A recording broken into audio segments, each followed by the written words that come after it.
vamos a continuar con las actividades de la presencia de la doctora Jimena Valdés. Y el día de hoy tenemos la conferencia magistral.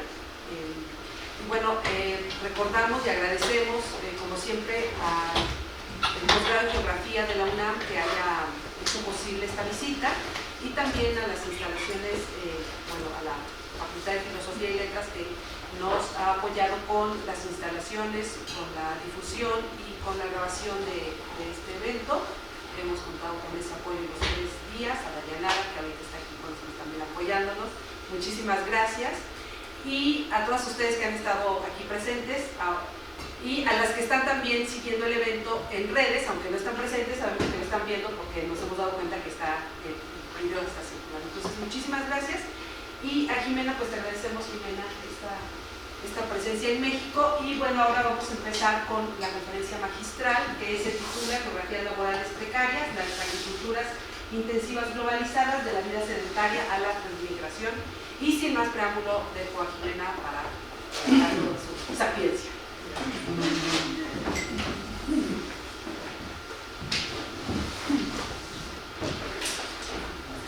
Buenos días a todas, a todos. Se nos fue nuestro participante de ayer. Bueno, yo en primer lugar, sin duda, agradecer a Verónica, a la doctora Verónica Ibarra, el estar acá. Estoy muy contenta de volver otra vez a México, estar en esta universidad gigantesca para las escalas de mi país, que son todas chicas.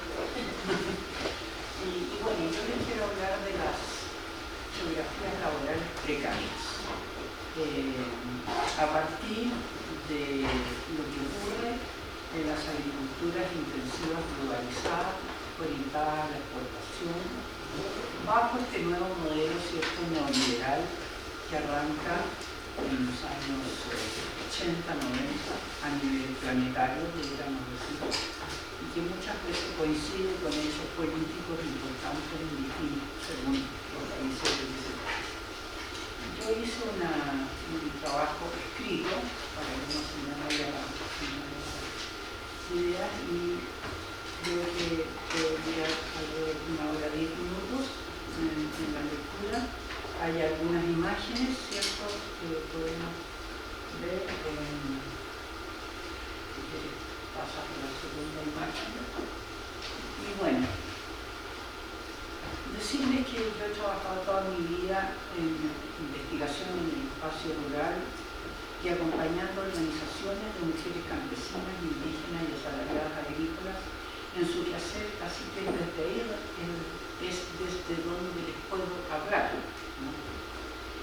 He hecho investigación con asalariadas agrícolas y en comunidades campesinas. Les propongo entonces poner en común algunos de los elementos que nos permitan reflexionar sobre las consecuencias de la expansión de las agriculturas intensivas globalizadas en poblaciones asalariadas que trabajan en siembras, cosechas, acondicionamiento, embalaje de frutas y hortalizas en distintas latitudes, haciendo un recorrido por algunas de las rutas migratorias. ¿Qué pasó? Es que el micrófono creo que está apagado. ¿Está apagado? Sí. Ahí. ¿Ahí? Cuando se vea bajito. ¿Ahí? ¿Ahí? Sí. ¿Ahí? Ahí. Ahí se escucha mejor. Entonces vamos a recorrer algunas rutas migratorias, en algunos casos, el caso de Chile, de México y de España y Marruecos, ¿no? Esos son un poquito de eso. Para la geografía humana y el género de la geografía, ha de ser importante en términos de los procesos de larga duración, milenios de años, constatar que la agricultura nace como una actividad sedentaria y de sedentarización de las poblaciones, muy ligada a actividades de las mujeres como es la domesticación de plantas y animales, la cestería, la alfarería, mientras los hombres se ocupaban de la caza y la recolección a grandes distancias, ¿cierto? Ahí hay una diferenciación de género milenios de años atrás, que marca muy bien cómo la agricultura fue una actividad de sedentarización, ¿no? Hoy, en cambio, se ha vuelto a la feminización de las agriculturas intensivas, pero esta vez rompiendo con los patrones sedentarios de poblamiento para producir un nomadismo salarial que caracteriza las migraciones y transmigraciones laborales contemporáneas. Ello modifica las concepciones sobre pertenencia de las mujeres al mundo privado y a los quehaceres del hogar que prevalecieron bajo la industrialización y la sociedad salarial. El siglo XX es el siglo de confinamiento de las mujeres a las tareas del hogar y de una concepción de la mujer ceñida al mundo doméstico. Jornaleros y temporeros de ambos sexos involucran categorías sociales expuestas a la precarización laboral, a la vulnerabilidad social y a cambio de los repartos de género a nivel de la división sexual del trabajo, tanto en el espacio doméstico y la familia como en el campo laboral. Estos trabajadores, hombres y mujeres, laboran en espacios de producción de frutas y hortalizas en distintos países cuyas fronteras nacionales son transitadas para cubrir la demanda de los enclaves de estos cultivos intensivos de mano de obra, pero mano de obra muy barata. Esta categoría laboral, con las características actuales, es producto de la globalización que difundió el modelo californiano de producción alimentaria. Tal proceso se inicia por los años 30 del siglo pasado, reforzándose con la Revolución Verde en Estados Unidos. Hacia fines de la Segunda Guerra Mundial y durante el último cuarto del siglo XX, el modelo californiano comenzó a expandirse territorialmente, ganando terreno especialmente en las zonas mediterráneas. Este modelo se caracteriza por la feminización de los mercados de trabajo agrícola y nos interesa analizar la forma que adquiere la inclusión de jornaleros y temporeros, especialmente de las asalariadas mujeres, en las siguientes situaciones. De ahí están, ¿cierto?,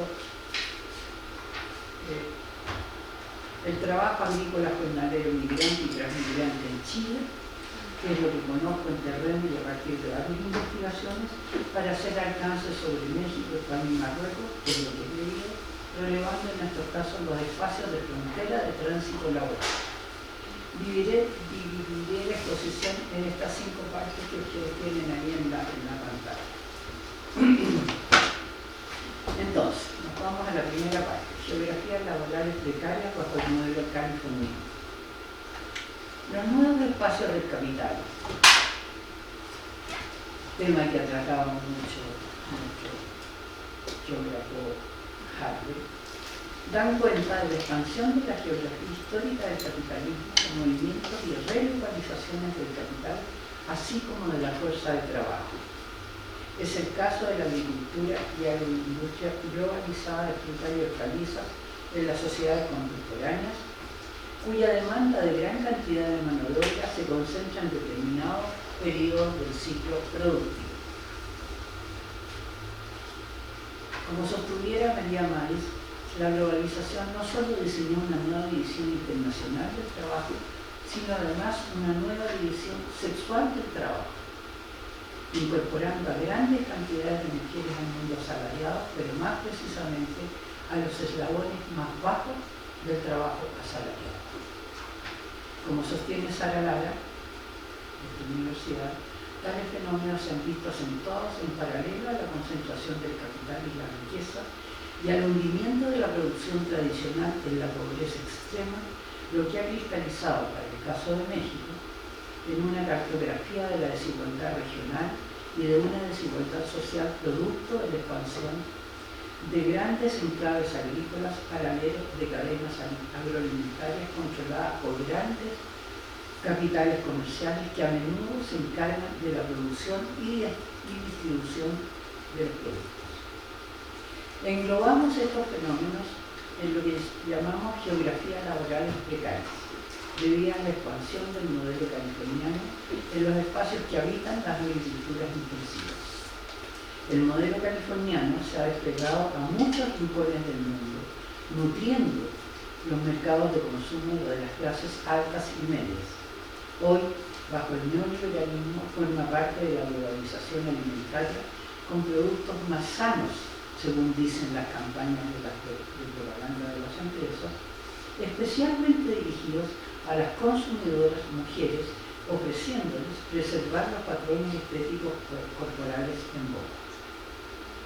Para la geografía del trabajo y la comprensión de las transformaciones de las relaciones de género, atendiendo a la feminización de las labores hortofrutícolas de exportación, es de interés desmantelar no solo fronteras disciplinarias para comprender estos fenómenos laborales que atañen a ambos sexos, sino además las fronteras nacionales, entendiendo que el capitalismo globalizado interfiere y modifica territorios y en ellos produce impactos, tanto en el campo ambiental bajo lógicas extractivistas, como en el campo laboral precarizando el trabajo, así como en los mundos de vida de hombres y mujeres y sus unidades domésticas, sus familias, ya sea desestructurándolas como consecuencia de los desplazamientos migratorios, ya sea modificando las relaciones de género y de dominación.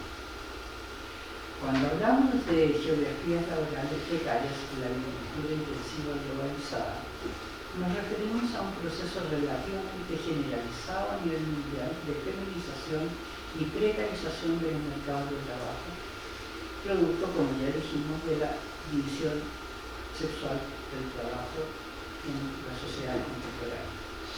A estos procesos significativos por el número de personas que involucran, sobre todo en las actividades de crianza y cuidados, se suma la inclusión no solo de mujeres en agricultura y en industrias globalizadas en faenas de siembra, cosecha y elaboraje de frutas y hortalizas, sino además fuerza de trabajo indígena y extranjera que se desplaza entre lugares, empresas y localidades, valles, territorios, regiones, países e incluso continentes.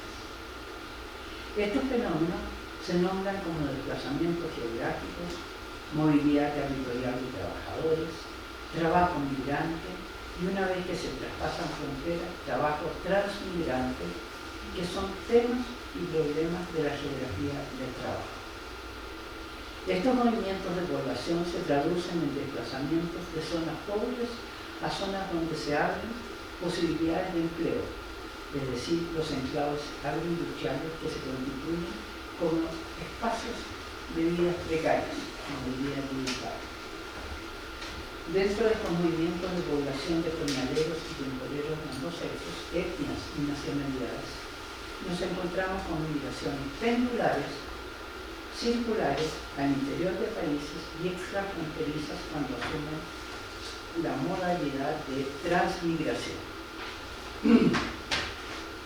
Situando estos movimientos de trabajadores en los espacios de enclaves agrícolas, se hace necesario entonces relevar para una geografía del trabajo los conceptos de género, etnia y nacionalidad.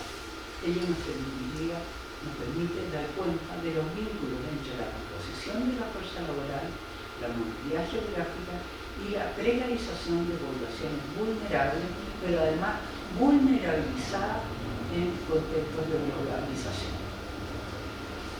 Así, las transformaciones en los mercados de trabajo han sido causadas por las nuevas geografías de la explotación, caracterizadas por el reclutamiento de mujeres indígenas y extranjeras para el trabajo asalariado agrícola a escala mundial, alterando completamente la composición de los trabajadores que hubo en el medio rural y la agricultura décadas atrás, en términos no solo sexuales, sino étnicos, raciales y por nacionalidades. Y es en el caso de regímenes alimentarios que durante el siglo XX estuvieron sustentados en fuerza de trabajo fundamentalmente local, masculina, asalariada, semiasalariada, que normalmente coexistió con economías familiares campesinas, lo que marca la gran transformación que se produjo con la expansión de las agriculturas intensivas a escala mundial. Entre las consecuencias del modelo del capitalismo agrario globalizado está entonces la producción de un ejército de reserva de fuerza de trabajo feminizada, racializada y etnificada, sometido a regímenes laborales precarios, generalmente organizados organizados en base al salario al Estado, que ubican a estas categorías de trabajadores en condiciones de pares del capitalismo contemporáneo.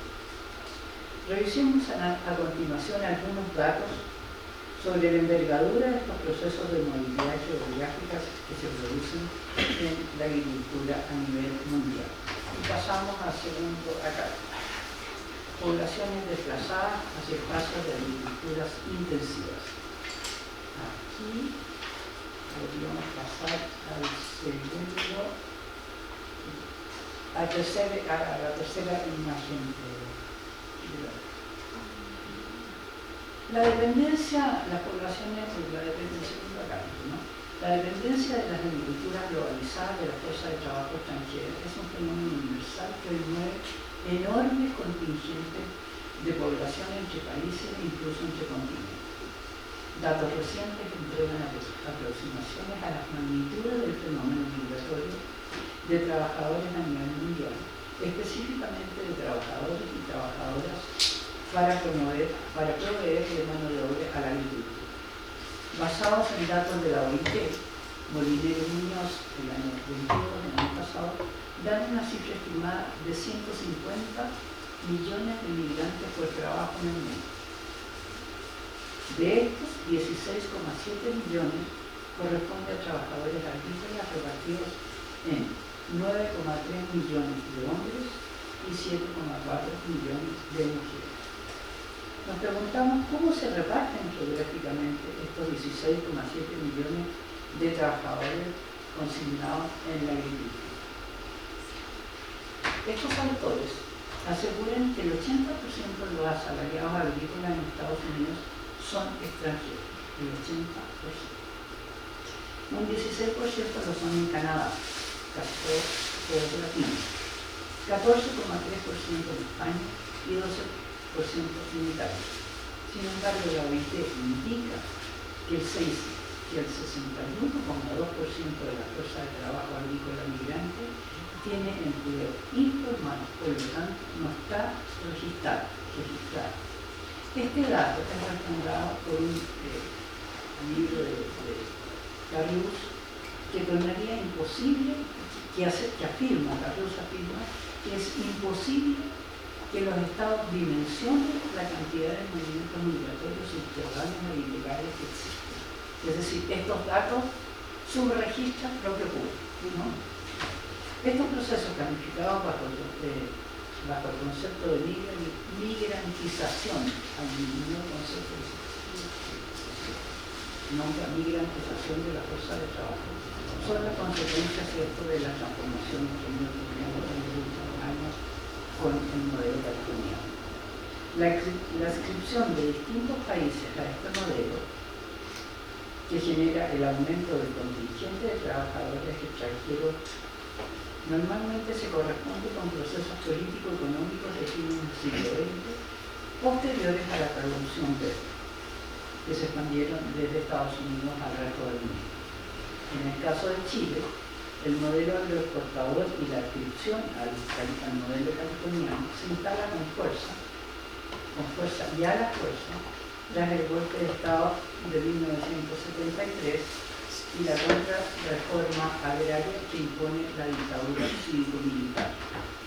No obstante, para el empresariado chileno, el referente de agricultura californiana data de los años 1920 y entre los años 1950 y 1960, Estados Unidos financió programas de investigación y desarrollo agrícola en universidades chilenas. Sobre esta base de experiencia de intercambio, durante la reforma agraria se creó el Plan de Desarrollo Agrícola en agencias estatales con el fin de promover las exportaciones agrícolas. Es decir, ya Estados Unidos tenía instalado, ¿cierto?, por abajo en universidades con programas de transferencia de conocimiento, el modelo californiano.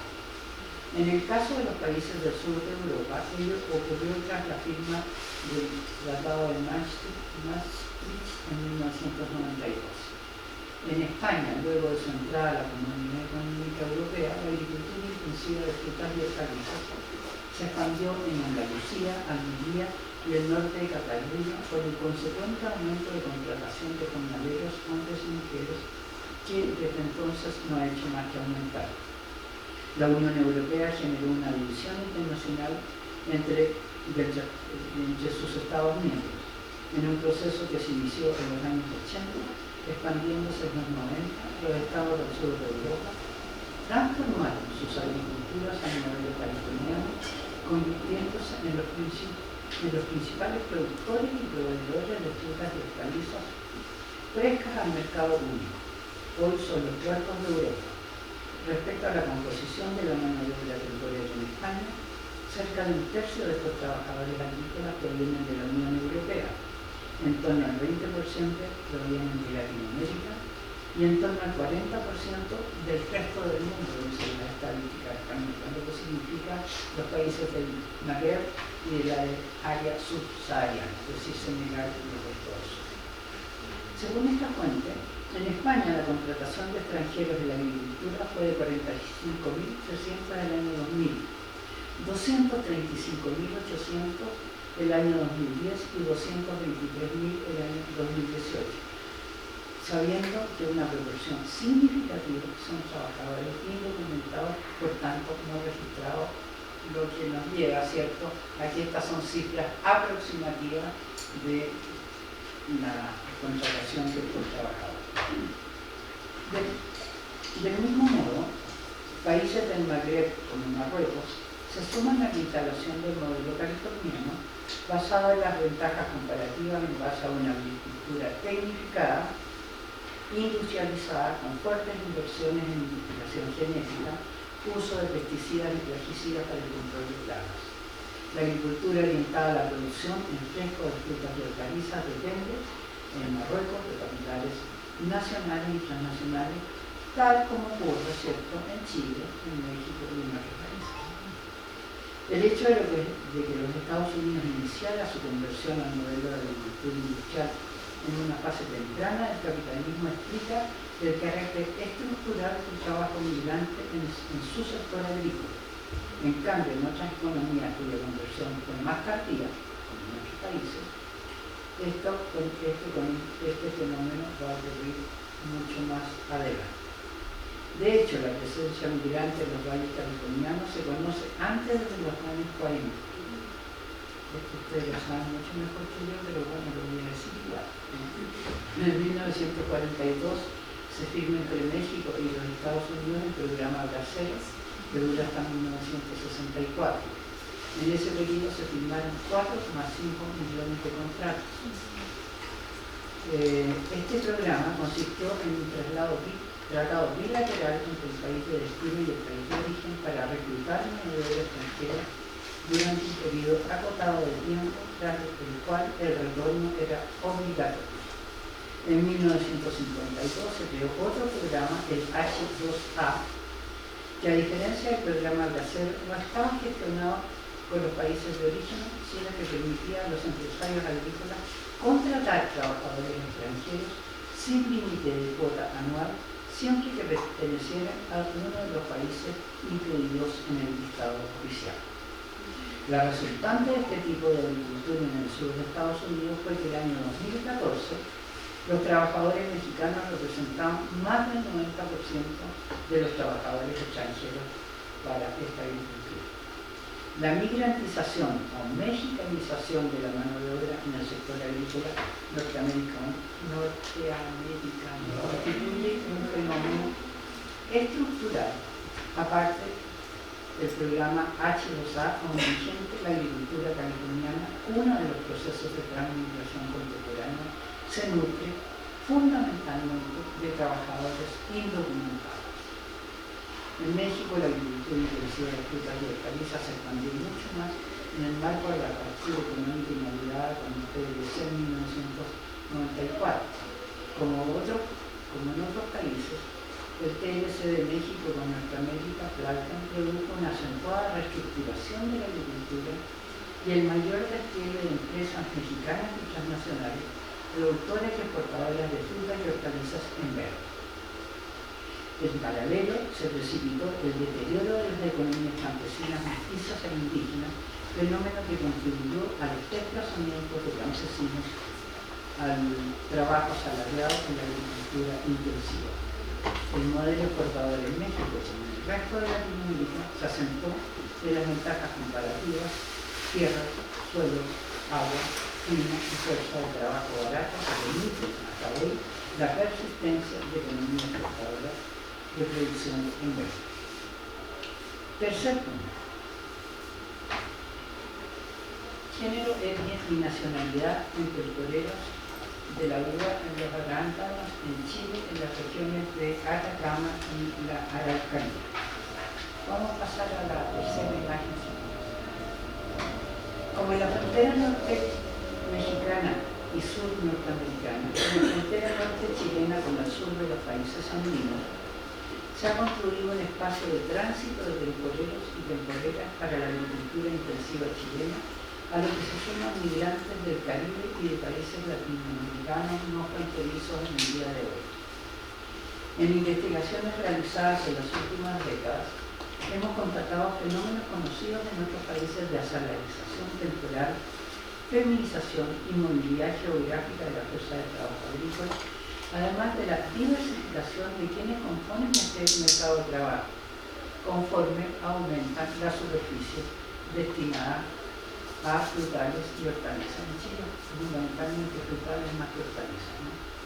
Producto de la colonización del territorio por el cultivo de exportación.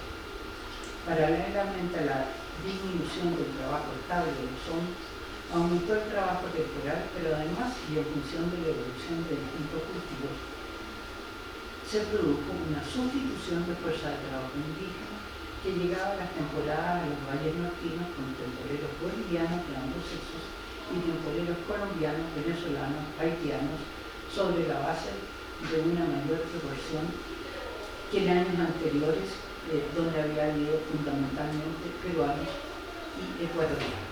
Es decir, hay un cambio de la composición, ¿cierto?, por nacionalidades de la fuerza de trabajo en función y de lo que ocurre en los países de origen, caso de venezolano y haitiano, por ejemplo, pero también en función de la evolución de los cultivos en el país. El aumento de las contrataciones de mujeres indígenas y extranjeras coexiste, según nuestros hallazgos, con la sustitución regional de asalariados en función del aumento del tipo de localización de cultivos, produciéndose una suerte de competencia entre empresas y regiones por capturar mano de obra. Nosotros estábamos en los valles nortinos y hicimos entrevistas en empresas justo en los años de pandemia. Y nos encontramos con que las empresas mandaban a sus representantes al sur de Chile a capturar mano de obra indígena porque no tenían mano de obra, ¿no? Y bueno, hay una competencia entre trabajadores y a la medida que aumentan los cultivos intensivos de mano de obra en el sur, se pelean los trabajadores para estas actividades.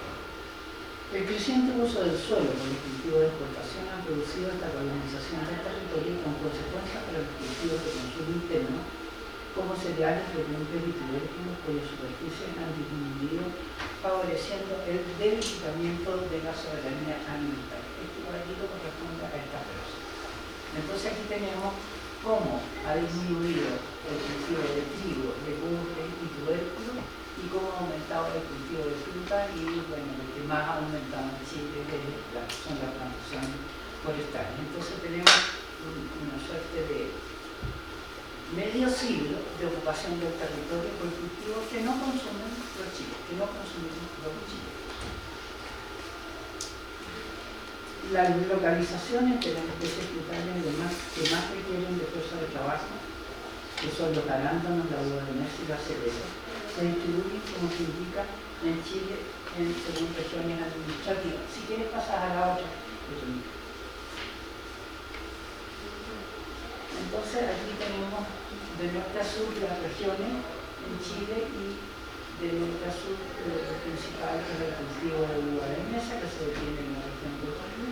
Luego se expande el cultivo de las cerezas, que está en una franca y loca expansión por la demanda china, ¿no? Y ya los cerezos están llegando hasta Santiago, ¿no? y luego los arándanos a lo largo de todo el país, pero fundamentalmente en los territorios donde habitan las poblaciones indígenas. La jornada requerida por cultivos son mayores en los arándanos. Se necesitan 612, dicen los agrónomos, jornadas hombres. Pero no son jornadas hombres, son jornadas fundamentalmente mujeres. Pero los agrónomos no han cambiado la pregunta. Seguido por la uva de mesa, que requiere 540 jornadas manuales, y la cerveza 464 jornadas anuales. El costo de la mano de obra disminuye de norte a sur, y esto es muy interesante, ¿no? Porque en los espacios geográficos que hay más escasez de mano de obra, los salarios son más altos, obviamente. Pero donde hay más ruralidad y más campesinado, los salarios disminuyen, y esto coincide con las áreas de poblamiento indígena. Y por otra parte, los salarios de los chilenos son más altos que los salarios de los trabajadores extranjeros. La uva de mesa en Atacama. La uva de mesa cubre un extenso territorio del norte y centro del país, desde Atacama a la región de O'Higgins. En el Valle de Copiapó, Atacama, hacia el año 2004 se detectó que la fuerza de trabajo temporal estaba compuesta por mujeres locales, mujeres que venían del sur, mujeres indígenas, aymara y mapuche, del norte y del sur del país, y mujeres extranjeras, entre ellas mayoritariamente peruanas, además de bolivianas, y hombres de las mismas nacionalidades sumados a mapuche y chilenos que provenían del sur del país. Los hombres de Copiapó no trabajan en la fruta, pues es una zona de tradición minera cuyos salarios son mucho más altos que los países. La mayoría de los y las temporeras estaban sometidos a subcontratación, especialmente quienes no vivían en el valle contando con campamentos en las empresas habilitados para los inmigrantes nacionales y extranjeros. Hombres y mujeres trabajaban en la cosecha de los potreros, con una mayoría de mujeres en las faenas del parque, labor eminentemente femenina que se hace, ¿cierto?, con trabajo en cadena y de pie. Las jornadas laborales eran de 8 horas en la cosecha y más de 10 horas en el empaque. Yo me encontré en las entrevistas que he realizado con jornadas laborales que llegaban hasta las 17 y 18 horas diarias. Y las temporeras me contaban que, como se caían dormidas y se caían trabajando, los capataces les daban Coca-Cola y ellas decían que era con algún producto que las mantenía de pie, ¿no? Se encontró diferencia entre mujeres. Las mujeres con pareja y hijos solían trabajar en industrias cercanas a sus residencias, mientras las jefas de hogar y las solteras se hacían el salario desplazándose de empresa en empresa y de valle en valle, siguiendo la maduración de la fruta hacia el sur para alargar un tiempo de percepción del salario, es decir, hacia los valles de Elqui, de Aconcagua, de Randy, etc., hacia el sur del país.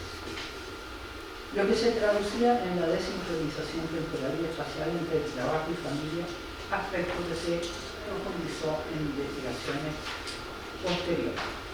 La próxima.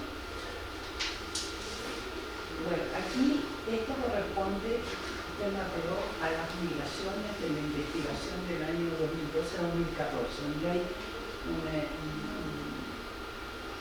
situación de migración de mujeres y migración de hombres. Y aquí podemos ver que las mujeres no difieren mucho de los espacios recorridos que es lo que realizan los hombres, ¿cierto? Vienen mujeres de Ecuador, de Trujillo, Ecuador, de Lima, de Carma, hacia el Valle de Copiapó, y luego que llegan al Valle de Copiapó se desplazan al Valle del Sur para preservar la continuidad del salario, porque el salario en Copiapó puede durar entre potrero y packing 4 meses, pero 4 meses es muy poco, entonces tienen que ir siguiendo, es la naturaleza, la maduración de la fruta, la que va a mandar los trayectos geográficos que realizan las trabajadoras y los trabajadores. Las mujeres inmigrantes solían también desplazarse en el territorio para alargar el tiempo de percepción del salario, mientras los temporeros mapuches reproducían estos itinerarios para juntar dinero para mantener sus escuadras de colonias campesinas. Estos desplazamientos de latitud para alargar el tiempo de asalarización implicaban la construcción de territorios circulatorios recorridos a lo largo del ciclo agrícola. Esto implicaba la elaboración de mecanismos de sociabilidad y comunicación entre temporeros y temporeras para sostener contactos e información sobre empresas, salarios, condiciones de trabajo, lo que contribuía a desplegar mínimos niveles de elección. La telefonía celular permitía a los trabajadores desarrollar mayor capacidad de agencia, tomar decisiones, cambiar de trabajo, de empresa, de baile, de contratista, sobre todo de contratista, que es donde viven las mayores situaciones de expoliación, porque los contratistas son los ricos. En estudios realizados en el mismo valle de Copiapó, en los años 17 y 19, encontramos recambio de fuerza de trabajo, así como incorporación de otras nacionalidades, además de la peruana, boliviana y ecuatoriana. Se agregaba la venezolana, la colombiana, la haitiana y disminución de las migraciones de temporeros mapuches que venían del sur del país, pues con el aumento del uso del suelo en arándanos en la urbanía se produjo una sedentarización de los temporeros mapuches que antes migraban al norte. Los arándanos en la Araucanía.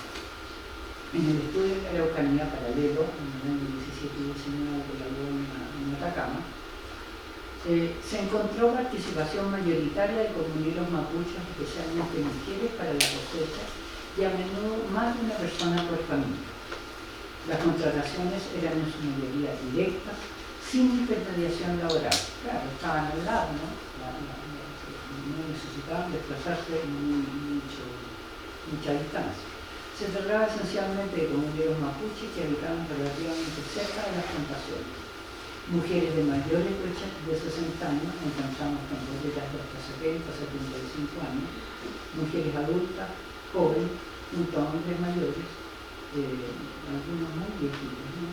Algunos adultos y menores de 18 años componían la fuerza de trabajo temporal mapuche en la cosecha de arándanos, a quienes se sumaban mapuches urbanos y extranjeros como haitianos, colombianos y venezolanos también. Percibiendo salario de Estado bajo el disciplinamiento por productividad, se les exigía hacer no menos de una cantidad de bandejas diarias. Si no hacían esas bandejas diarias, eran expulsados y no recontrataban. Se seleccionaba la fuerza de trabajo que era convocada por radio y avisos de los pueblos y trasladada a coste de las empresas desde las comunidades a las plantaciones. Se trabajaba 8 horas bajo vigilancia de personal de control de calidad y capataz. Dadas las relaciones familiares y comunitarias en los lugares de trabajo, se daban apoyos entre temporeros de distintas edades para cumplir con las cuotas exigidas.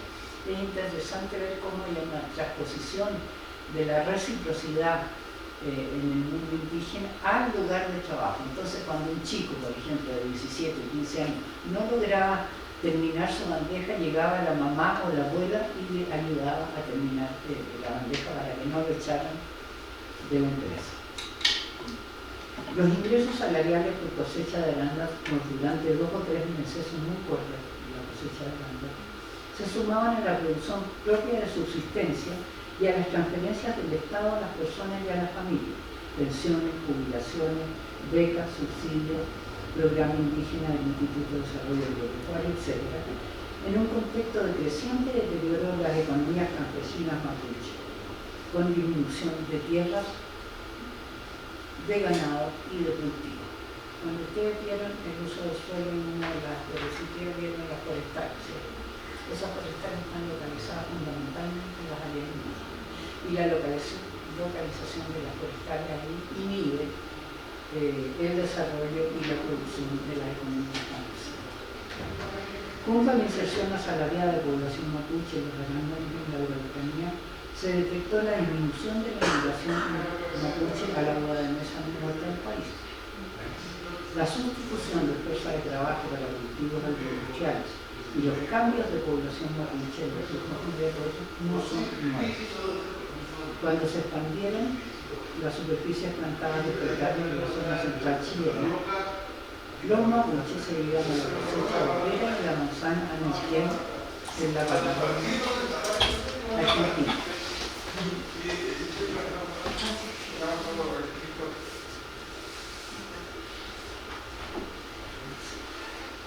Es decir, el cambio de los comunidades, siempre los mapuches migraron porque la economía campesina se empobrecían cada vez más, ¿no? Usurpación de tierras, avance de la superficie forestal, etcétera, etcétera, llevaban a que la migración fuera un componente de la composición de los ingresos familiares de las economías campesinas mapuches. Entonces, cuando se instala la fruticultura en el Valle Central chileno, los mapuches que iban a la Patagonia cambian la orientación de su flujo migratorio y se van a la zona central del país, a la Cereza, ¿no? Y en reemplazo de los mapuches que iban a la Patagonia argentina, van los tucumanes del norte de Argentina, que son poblaciones norteñas, normalmente pobres. Entonces estos desplazamientos de fuerza de trabajo caracterizaban a la historia del flujo migratorio mapuche. Yo tuve una tesista, una alumna, que trabajó esto en una comunidad mapuche y vio, ¿cierto?, a través del método genealógico que aprendimos de Sara Lara, de acá, de Lima, lo que ocurría con esas comunidades, desde los abuelos, los padres y los actuales temporeros en las cerezas en la zona central chilena. Bueno, ¿cuáles son las conclusiones que podríamos sacar de estos estudios realizados en los arándanos y el agua de mesa?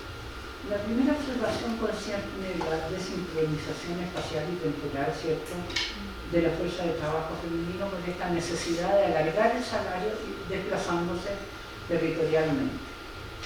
Lo segundo es el cambio de la dirección del destino de los flujos migratorios indígenas y la sustitución de fuerza de trabajo que responde a los cambios en los usos del suelo y también a los cambios que ocurren en los países de origen de las migraciones.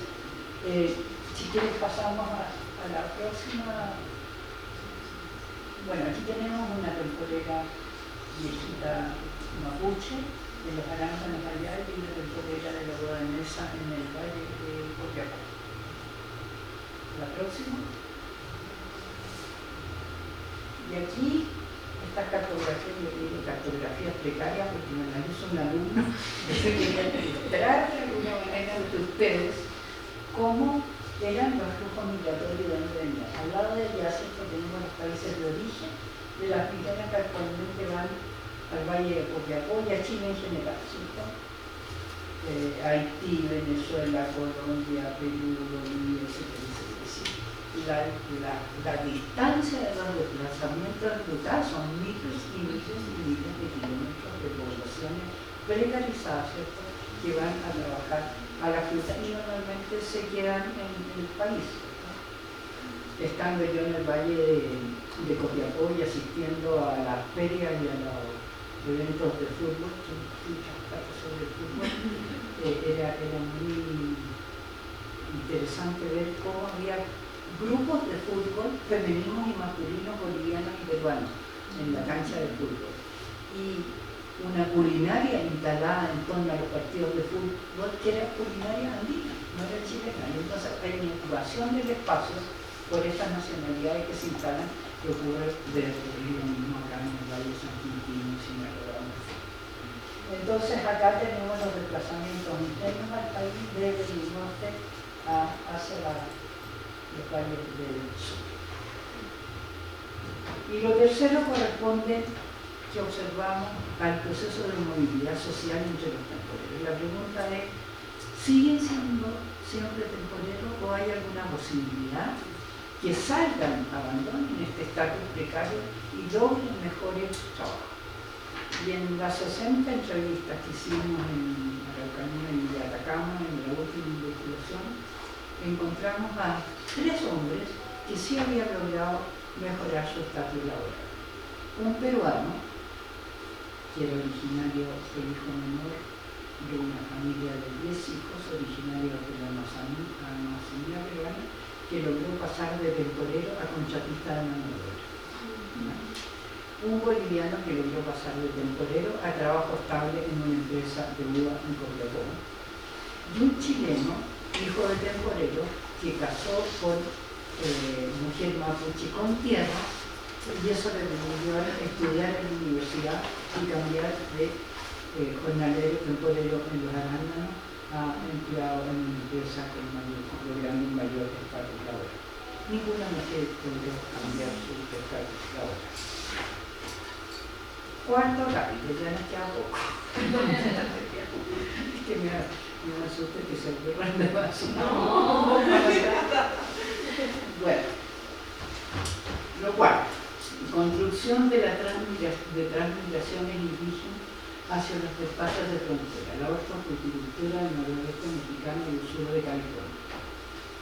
Y aquí es lectura fundamentalmente de dos autores, y fundamentalmente de Sara María Vázquez, que hizo el trabajo con las genealogías.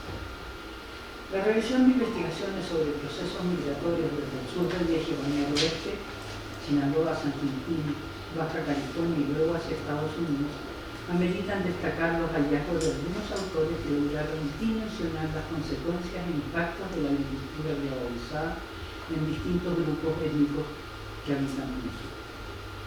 La abundante y pormenorizada investigación en México, que no existe en nuestro país, sobre jornaleros permite comprender los intrincados caminos para buscarse la vida entre distintos grupos indígenas que enfrentan el deterioro de sus economías. Enseña, además, cómo estas búsquedas de nuevos horizontes laborales están marcadas por la transmisión de experiencias entre generaciones, dan cuenta de trayectorias laborales y formas de movilidad geográfica en el tiempo y en el espacio de diferentes grupos étnicos, géneros y generaciones, haciéndonos ver que los procesos de transmigración que atraviesan fronteras constituyen experiencias que se transmiten entre personas de una misma familia, de un mismo pueblo, de una misma etnia, y en estos recorridos en busca de trabajo, incluso entre personas de distintos orígenes. En estas trayectorias se hacen visibles no solo los recorridos entre lugares de origen y distintos lugares de trabajo, sino además la capacidad de agencia de los campesinos indígenas que se transforman en jornaleros, ya sean hombres, mujeres, niños o niñas.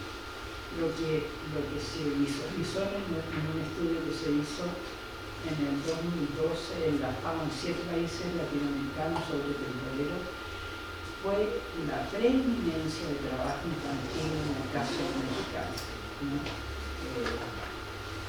Es el país donde destacó más el trabajo infantil con México. Gracias a la metodología basada en estudios y encuestas genealógicas de aplicación de enfoque biográfico, estos autores descifraron los largos procesos de desplazamientos geográficos que comprometieron a varias generaciones de grupos mixtecos y zapotecos, para culminar en asentamientos residenciales en el noroeste, seguido de transmigraciones hacia Estados Unidos. Pero la llegada a destino está sembrada de largos trayectos que siguen la ruta de ciertos cultivos, así como los interfieren cuando los ciclos de los productos que dan empleo a los migrantes llegan a su fin. Es el caso del algodón, por ejemplo. Tal es el caso del algodón en Chiapas, que cuando el cultivo entra en declive en el sur, se lo sigue hacia territorios donde aún perdura en el noroeste. Pero el algodón también llega a su fin en el noroeste, y los flujos migratorios se reciclan en la ruta de las hortalizas. Estos autores describen las migraciones pendulares al algodón y a las hortalizas, preferentemente de los hombres que abandonan las aldeas para retornar a los cultivos del maíz y a la parcela. Las migraciones pendulares de hombres solos dan paso a migraciones circulares que implican radicarse en distintos lugares hasta el retorno al lugar de origen. Estas migraciones suelen realizarse con toda la familia y suelen culminar en asentamientos en enclaves de frutas y hortalizas para distanciar el retorno al lugar de origen. Desde asentamientos en enclaves del noroeste, como San Quintín, se da paso a transmigraciones traspasando la frontera. Estas trayectorias migratorias han involucrado a lo menos a 3 generaciones. quieres pasas a la otra.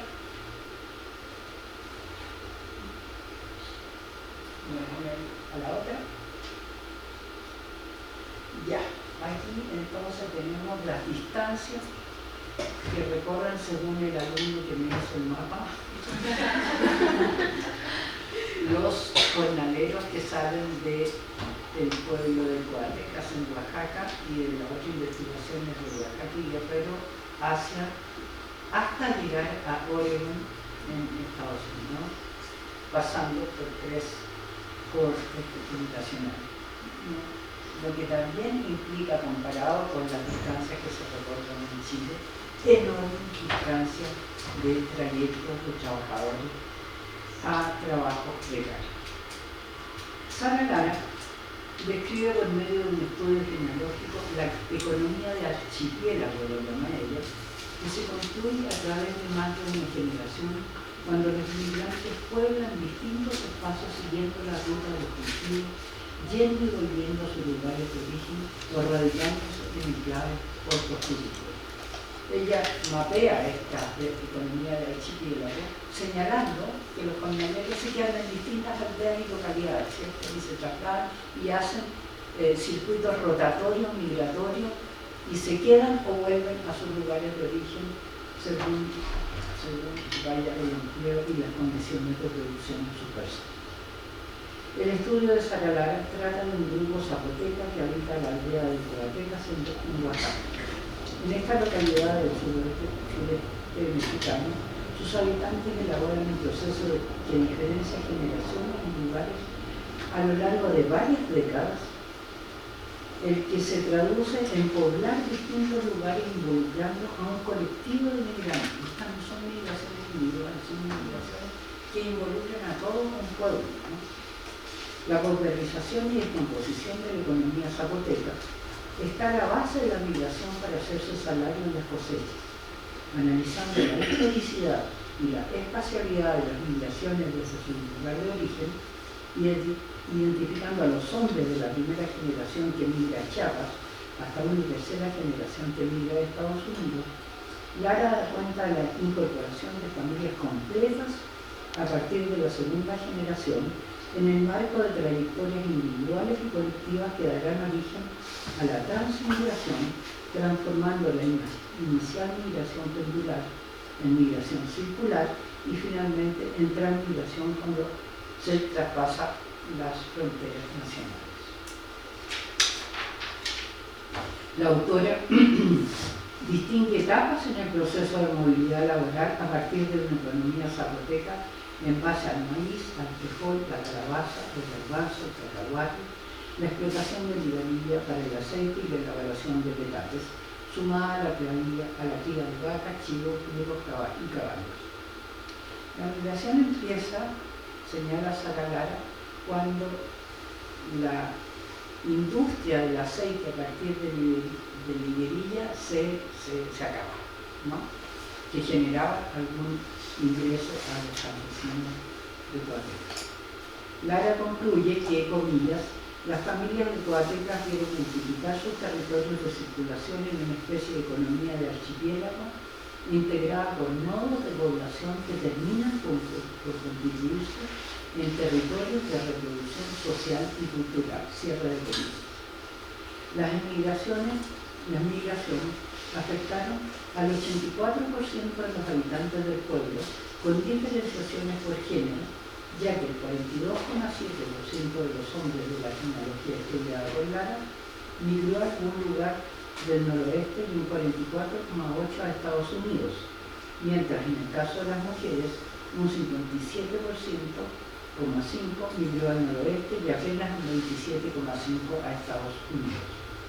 Pese a que el 64,9% de los hombres y el 65,6% de las mujeres migraron para trabajar como jornaleros, se encontró que solo hombres lograban movilidad social, pasando de jornaleros a enganchadores o contratistas, de jornaleros a regadores y encargados de fertilizantes, mientras las mujeres permanecían trabajando como jornaleras en las cosechas.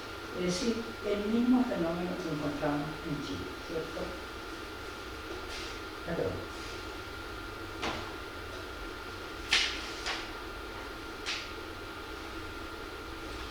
Las consecuencias en estas distintas etapas se visualiza el proceso de desterritorialización de los zapotecas desde un pueblo en Oaxaca hacia Estados Unidos. Y esto es muy fuerte, ¿no? Muy fuerte como fenómeno cultural, poblacional, etc.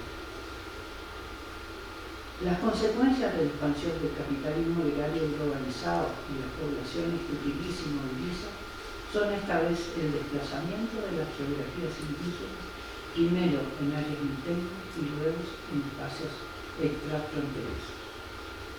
Estas mismas lógicas migratorias fueron estudiadas por Abdel Camargo bajo un enfoque biográfico. El autor analiza cohorte generacional de migración indígena mixteca a partir del asentamiento de los migrantes oaxaqueños hacia el noroeste en San Quintín, Baja California.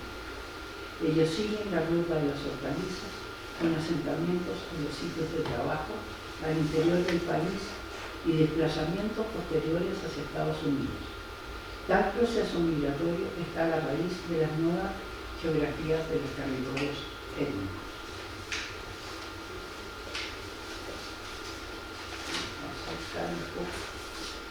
La memoria generacional, sostiene Camargo, vinculada a la movilidad, al asentamiento y al trabajo, va definiendo patrones migratorios a través de las fronteras nacionales. Los migrantes en su tránsito durante décadas por la ruta de los países en México y los Estados Unidos respondieron y configuraron el mercado laboral. Construyeron una experiencia acumulada de migración que hizo de sostén y encadenamiento a las nuevas generaciones de migrantes, configurando un territorio de migración por donde circulan los migrantes indígenas y sus comunidades. De esta manera se conformaron nuevas geografías de los territorios étnicos, como se sostiene abajo, que desterritorializan la residencia de las comunidades de los estados de Oaxaca y Guerrero hacia los estados de California, Oregon y Washington en Estados Unidos. Este autor destaca el papel de los agentes de intermediación que en un inicio se trasladaban a las comunidades de origen desde las mismas regiones productoras, ocupándose del traslado y acomodo en algún campo agrícola en los sitios de destino. Es decir, eran los empresarios los que mandaban gente a buscar poblaciones a Oaxaca y a Guerrero. Pero con el tiempo, los mismos trabajadores eran los encargados de reunir la mano de obra, trasladarlas a los lugares de trabajo y implementar su manejo y organización. Esta modalidad constituye un cambio en la utilización y manipulación de las redes sociales por parte de los productores para conseguir mano de obra especializada en las labores de campo a un bajo costo y relaciones laborales informales. La consolidación de las redes sociales de los migrantes constituyó una ventaja para el capital, ya que la obtención de mano de obra recaía en las mismas comunidades de origen, entre ellos, ¿no? Y sobre todo los procesos de subcontratación. Las redes de relaciones informales de parentesco, reciprocidad, vecindad, paisanaje, amistad, posibilitó la intermediación. Camargo afirma, comillas, hay una especie de transferencia de los principios de intercambio y reciprocidad que funcionan en la vida familiar y comunitaria hacia el ámbito laboral, pues este sistema facilitó la segmentación del mercado y la flexibilidad laboral.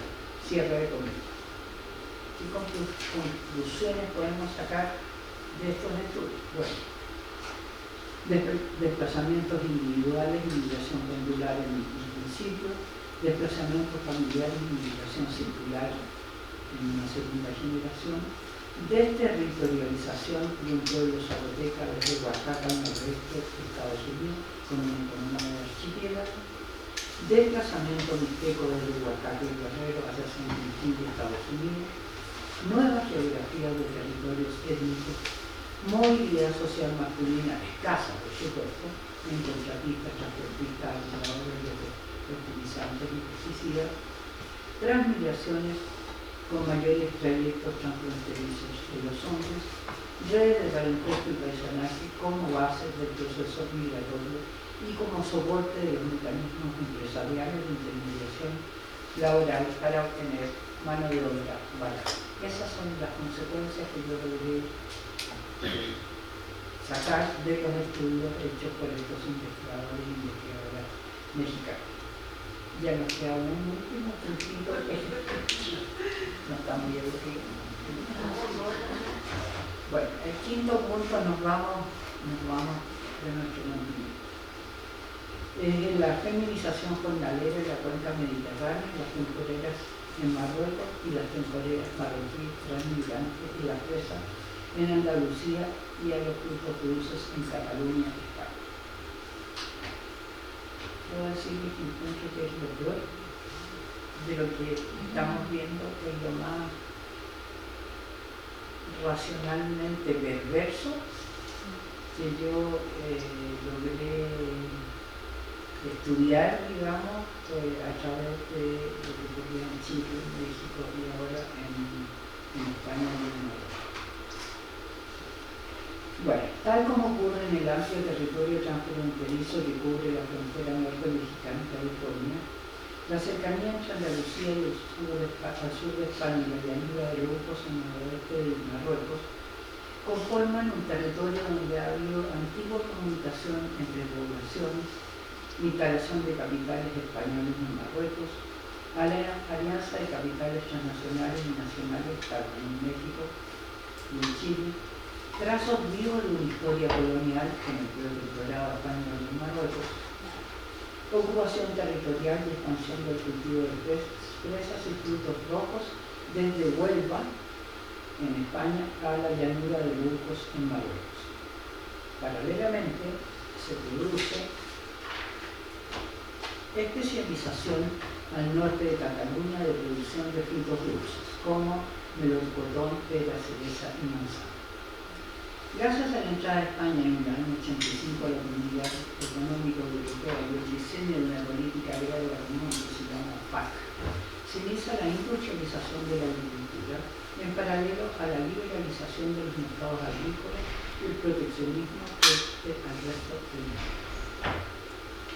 Entre las consecuencias de la globalización de las agriculturas intensivas en la cuenca mediterránea, en España y Marruecos, se encuentra la adscripción de ciertos territorios a la cartografía de la división del trabajo que nutre el consumo de frutas y hortalizas en sectores medios y altos de la economía europea.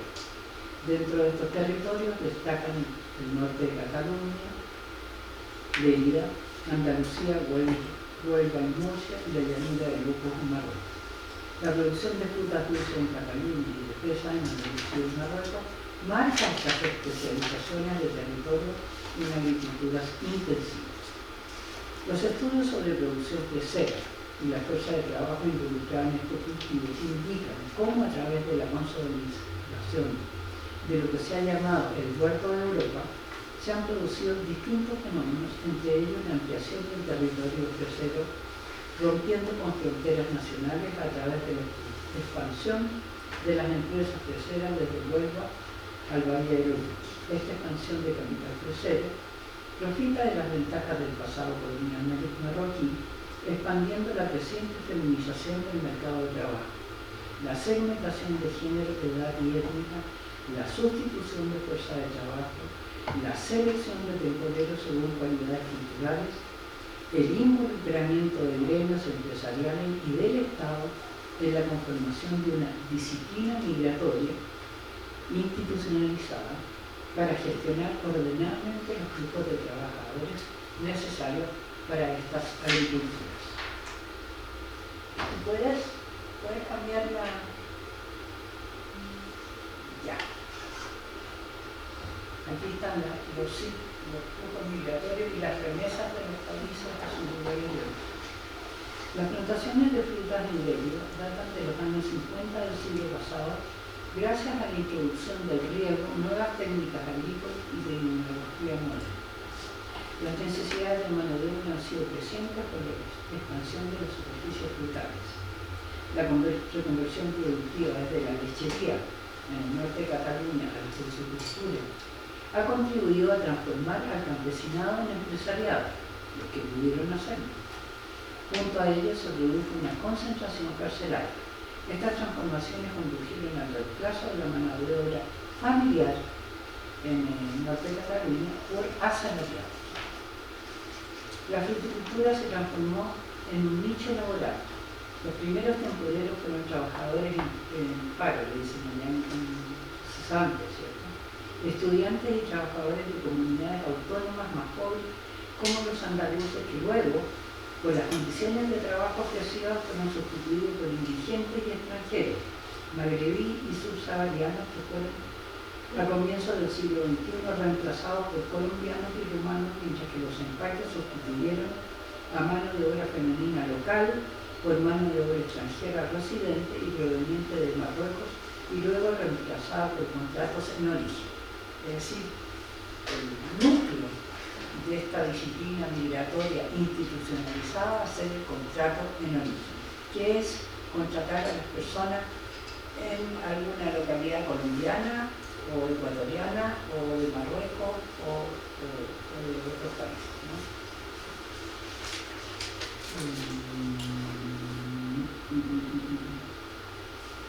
El convenio marco de colaboración para la ordenación de las migraciones interiores en las diversas campañas agrícolas de empleo temporal constituyeron el estímulo a la circulación, así se llama oficialmente el programa, ordenada de trabajadores. Este dispositivo culminó con un sistema laboral migratorio de gestión colectiva de contratación en origen, que implica obligación de retorno al país de origen. Ellos le llaman gestión ética de la mano de obra.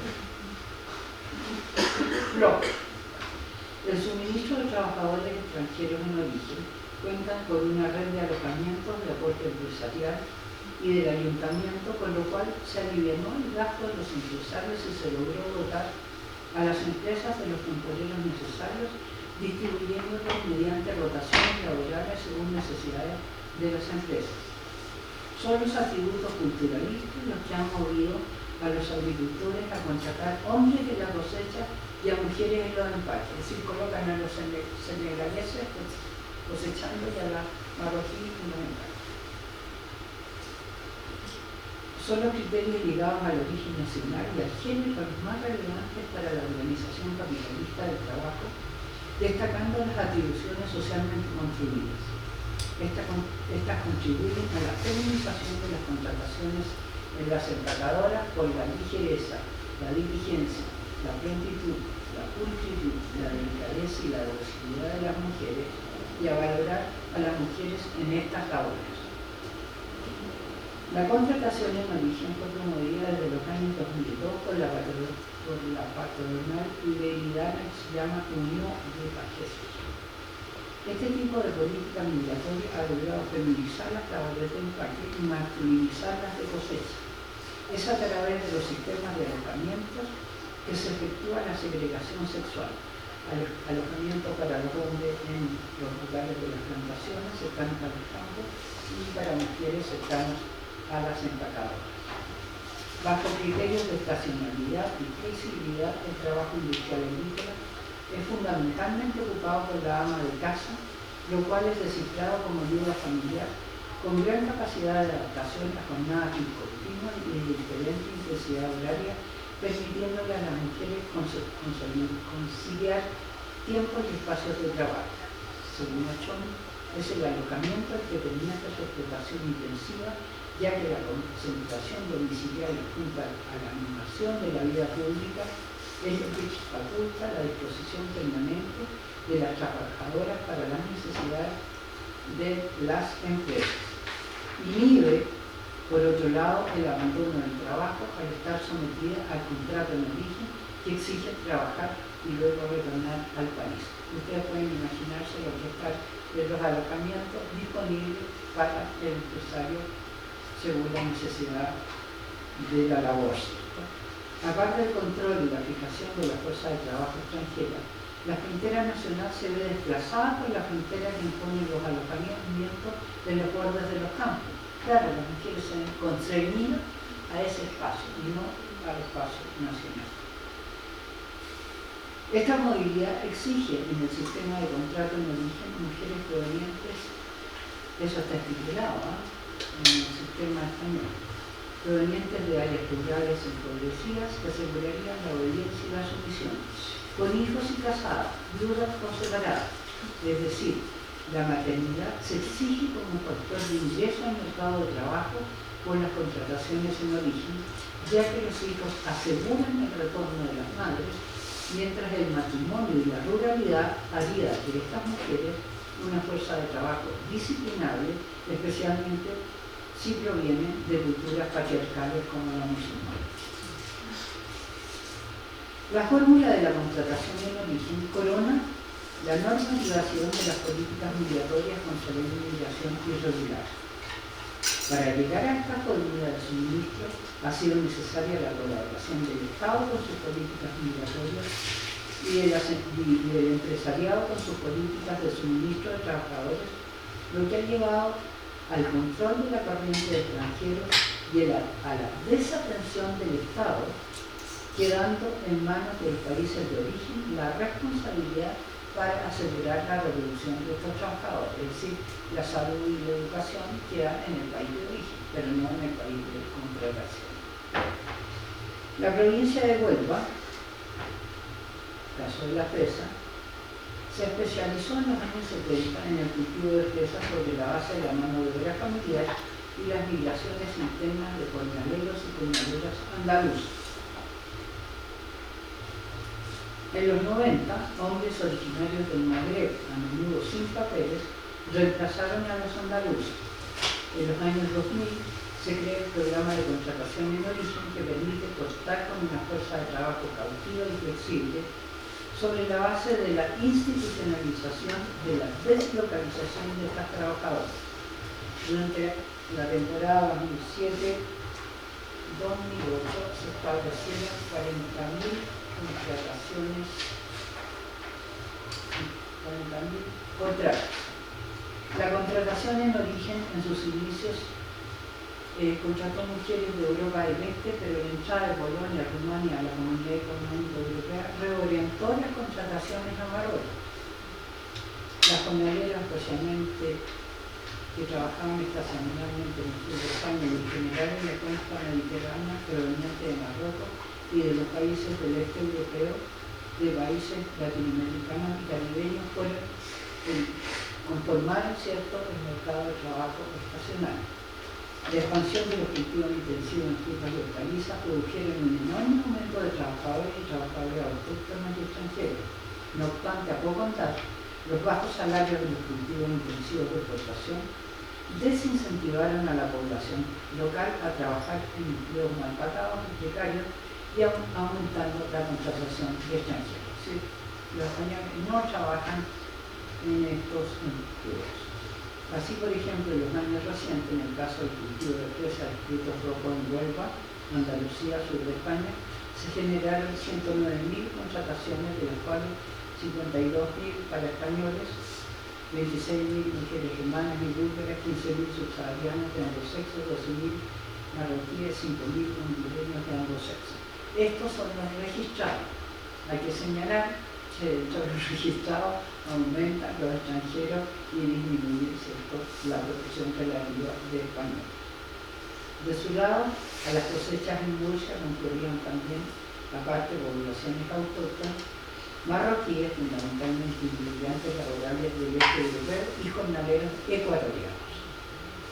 Desde 2006, el número de mujeres marroquíes que migran estacionalmente a Huelva aumentaron exponencialmente. En el programa de gestión ética, que es el otro nombre que tiene este programa, de migración estacional financiado por la Unión Europea, el que opera también en Huelva para las presas. Consiste en un acuerdo entre la Municipalidad de Cartagena con el municipio de Huelva al establecer un contrato de empleo de mujeres con hijos, no se admiten mujeres sin hijos. Se trata, como en el caso anterior, de importación de fuerza de trabajo para las necesidades del capital agrícola. Esta circulación migratoria es impuesta por ambos países a través de condiciones de reclutamiento draconiano. Ser mujer, tener hijos, son las dos condiciones exigidas para ser candidatas a la selección. Son mujeres rurales, precarias, pobres y vulnerables, entre 20 y 40 años, la mitad casada, la mitad viuda y divorciada, la mayoría analfabeta. El 50% gana entre 1.000 y 1.500 euros al mes, el resto menos de 1.000 euros al mes. Son controladas desde la llegada al puerto de Tarifa, donde son recogidas por autobuses financiados por los gremios agrarios. El control se extiende a los lugares de alojamiento y de trabajo. Para impedir las fugas, suelen recogerse los pasaportes o rechazar los pagos de los salarios. Las fincas son espacios legítimos de trabajo en que se debe permanecer, mientras las salidas son vistas como atentados a la moralidad. Hay incluso, yo vi en la web, denuncias de personajes que ven a las mujeres de lo cierto en los pueblos, y estas denuncias se las transmiten a su familia para que la criminalicen, las castiguen, etc.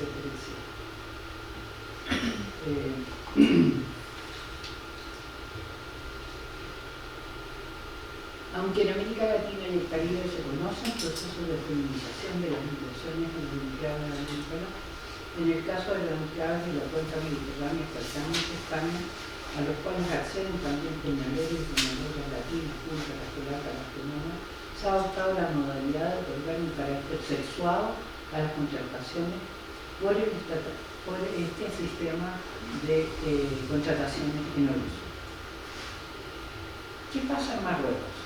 Con respecto a la expansión del territorio de las presas desde España, y concretamente desde Huelva a Marruecos y a Milán de Locos, se construyó un escenario de feminización a ambos lados de la frontera para cubrir necesidades de fuerza de trabajo en estos enclaves cruceros.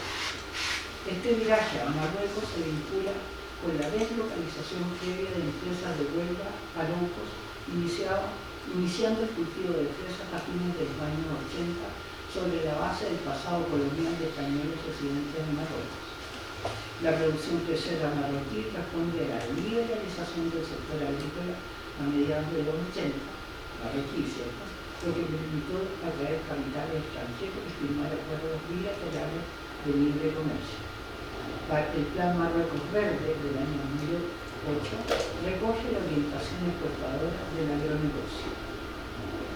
En el año 89 se instala una empresa española de Huelva en Locos, y poco después otras empresas de capital andaluz y otras bolivianas. Hay empresas francesas y italianas también en el cultivo de la fresa. La patronal ha optado por el empleo de mujeres jóvenes. Aquí no son mujeres casadas con hijos, son mujeres jóvenes y solteras de la región donde la división sexual del trabajo está relacionada con el honor familiar, y las concepciones de empleo de las jóvenes solteras radican en que se trata de una actividad transitoria hasta llegar al matrimonio. Se trata de un trabajo temporal destinado a colaborar con la economía familiar. La construcción del trabajo asalariado como actividad transitoria o complementario atenúa la ruptura con la norma cultural. En Locos, la mayor parte de las temporeras sujetas a sus contratistas residen en hogares con ingresos múltiples y poseen pequeños lotes de tierra dirigidos al autoconsumo. En Locos se produce el 80% de las presas de Marruecos.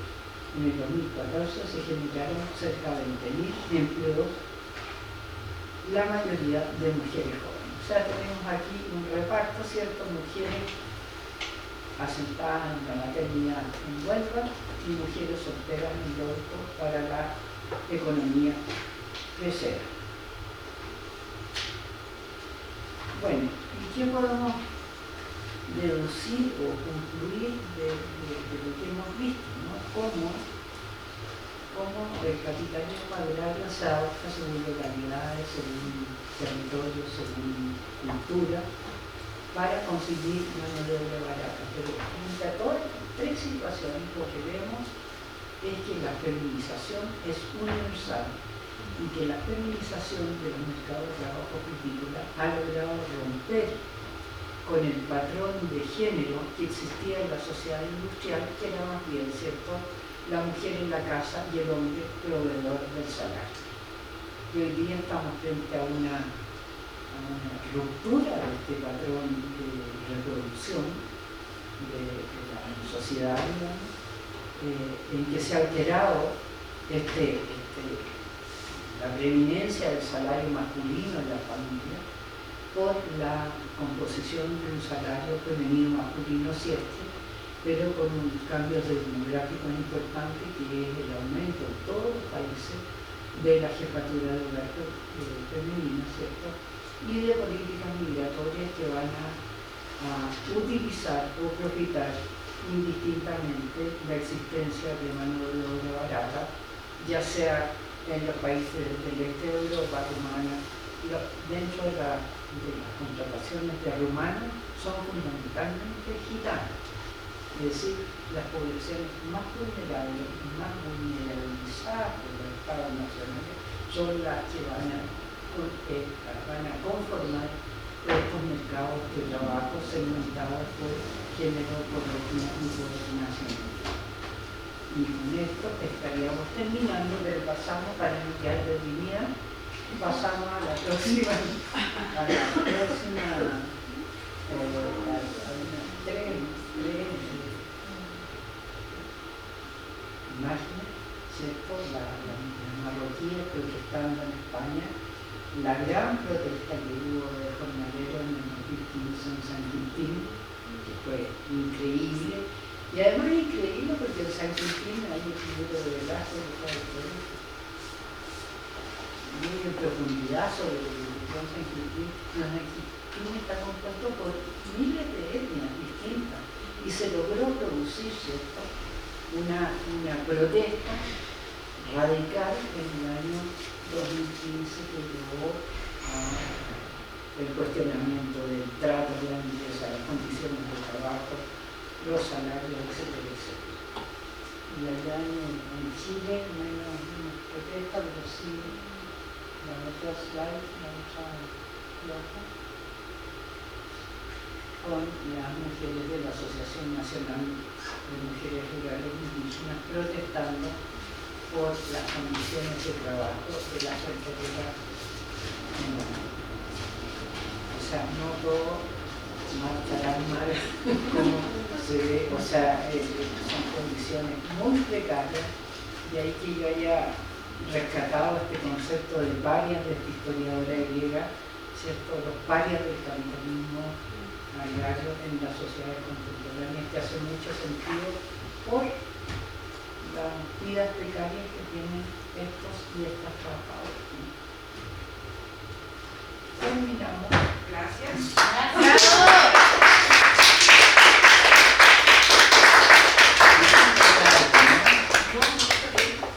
Pues da tiempo todavía para comentarios, preguntas, inquietudes. Creo que ha sido una maravillosa. O sea, digamos, es muy duro lo que nos está mostrando, pero el trabajo académico es muy sólido, con datos, conceptos, planteamientos del problema. O sea, me pareció muy enriquecedora esta conferencia magistral. Entonces, pues se abre el espacio para preguntas, comentarios, inquietudes, felicitaciones, agradecimientos. Yo quise, Verónica, remarcar la cuestión de la geografía laboral, que si uno ve los estudios que hay en geografía, hay muy poco sobre geografía del trabajo, ¿no? Y en estas condiciones de neoliberalismo, posfordismo, el trabajo es un tema muy importante, ¿no? Y sobre todo por el deterioro de la condición salarial, ¿no? La condición salarial fue una condición digna bajo el periodo de industrialización, pero hoy día no necesariamente es una condición digna, ¿no? Hay muchos trabajadores que trabajan con una ley temporal. Y atrás ahora. Sí, yo creo que, bueno, se abren varias vertientes, ¿no? O sea, de trabajo, pues planteaste varias cosas que a mí, esto de trabajo, me parece muy importante, pero yo anoté como una serie de temáticas que me parecen, inclusive, yo pensaría, con lo que tú nos dijiste del programa Bracero, ¿no? Que claro, ha habido estudios, pero, por ejemplo, una geografía histórica que nos permite recuperar eso, ¿no? Que son elementos que están ahí, que no se han, me parece que no se han problematizado desde ahí, pero que podría ser. Entonces, bueno, yo eso nada más lo comento, no sé si... Constanza estaba... sí, yo tenía una pregunta. Claro. Es que hola, soy Constanza, soy chilena, llego acá. Chile. Sí, tengo una pregunta que hoy sé que no es como el trabajo específico que presentaste ahora, pero sí me quedé pensando en eso, que cuáles podrían ser también, como pensando de nuevo como una escala territorial, cuáles son las condiciones comunes que también se crean en esos espacios específicos para que la gente tenga la necesidad de moverse también. Lo pienso en el caso de Chile, sobre todo en los forestales, yo soy también de esa región, y entonces no solamente tiene que ver con que hay una gran cantidad de plantación de forestales, ¿cierto? Sino que también lo que produce el deterioro de la tierra, también el hecho de que estén las forestales y que esas tierras luego no se puedan ocupar para otra cosa, ¿cierto? Entonces pensaba, eso, bueno, mi pregunta es como que si podemos considerar también algunos elementos comunes que obviamente que está produciendo el capital en esos territorios y que obviamente colocan la movilidad, la migración laboral como una posibilidad más allá de poder quedarnos ahí en esos territorios y autoabastecernos y construir otras formas de vivir que son las que el capital no deja. ¿Te refieres a la degradación del territorio que produce? Sí, o sea, digo, pienso que eso puede ser un elemento común, pero me imagino que hay otro. O sea, preguntarse como la pregunta hacia el otro lado, cuáles son las condiciones que en esos territorios también se crean para que exista la necesidad también, o sea, porque por un lado, ¿cierto? Puede llegar una empresa a buscar trabajadores, pero luego si uno tiene las condiciones para vivir, obviamente no va a considerar eso como una posibilidad. En cambio también el capital produce ciertas condiciones en los territorios que también cuando llegan desde otro lugar y nos ofrecen trabajo, eso también se ve como una posibilidad. Porque cuando uno ya tiene la vida abastecida, no va a pensar en migrar a Estados Unidos a trabajar. Bueno, la versatilidad del capital, yo creo que la producción de conocimiento que ha generado Harvey es muy importante para comprender la versatilidad del capital en su movilidad geográfica, en lograr desplazar poblaciones de una manera increíble, pero también de reciclarse, ¿no? El capital tiene una... Es decir, hay muchos grupos de izquierda que dicen llegó el fin del capitalismo, ojalá, pero el fin del capitalismo no llega. O sea, la posibilidad que tiene el capital de reciclar, por ejemplo, hoy día con el discurso eco, ¿ya? Si tú eres chileno, no ves la televisión en Chile y ves este que hizo el gobierno de Pinochet, que es propietario del litio,